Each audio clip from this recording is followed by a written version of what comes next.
দেখো, এই ফ্রি ফায়ারটা সামান্য একটা গেম হলেও এটা যে অনেক মানুষের জীবন পরিবর্তন করে দিয়েছে, আবার অনেক মানুষের জীবন যে ধ্বংস করে দিয়েছে, এটা আমাদের সকলেরই জানা। তবে সামান্য এই গেমটা যে গোটা একটা পরিবারকে আবার নতুন করে জীবন দান করবে, এটা আসলে সকলের অজানা ছিল। হ্যাঁ বন্ধুরা, আজকের গল্পটি এমনই একটা পরিবারকে নিয়ে যারা এই ফ্রি ফায়ার গেমটাকে একেবারেই সহ্য করতে পারতো না, বরং তাদের সন্তান যখন এই গেমটা খেলতো তারা আরও উল্টো বকাবকি করতো।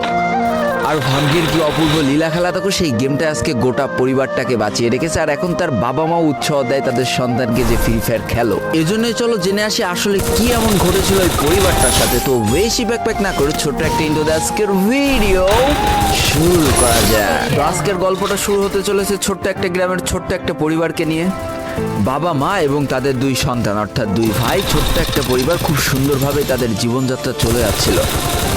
বড় ভাই একটা কোম্পানিতে লেবারের চাকরি করে, বাবা কৃষি কাজ করে, আর তাদের ছোট সন্তান অর্থাৎ ছোট ছেলে কিন্তু ক্লাস 8-এ পড়াশোনা করে।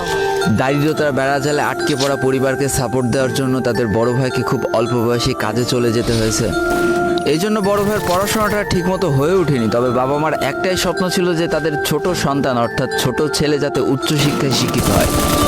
এই জন্য বাবা কৃষিকাজ করলেও সারাদিন মাঠে তুমুল কষ্ট করে এসে বাসায় যখন এসে দেখতো তাদের ছোট সন্তান পড়াশোনা করতেছে, সমস্ত কষ্ট এক চান্সে দূর হয়ে যেত।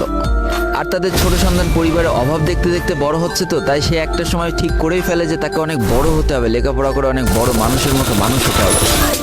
আর ঠিক এমনটাই হতে থাকে। তাদের ছোট ছেলে খুব ভালো রেজাল্টও করতে থাকে, প্রত্যেক ক্লাসে টপ হতেও থাকে। তবে তার একটা বদ অভ্যাস ছিল, সেটা হচ্ছে ফ্রি ফায়ার গেম খেলা। করোনা চলার সময় যখন তার স্কুল বন্ধ হয়ে যায়, তখন তার বাবা এবং বড় ভাইয়ের জমানো কিছু টাকা দিয়ে তাকে একটা ফোন কিনে দেওয়া হয় অনলাইনে ক্লাস করার জন্য।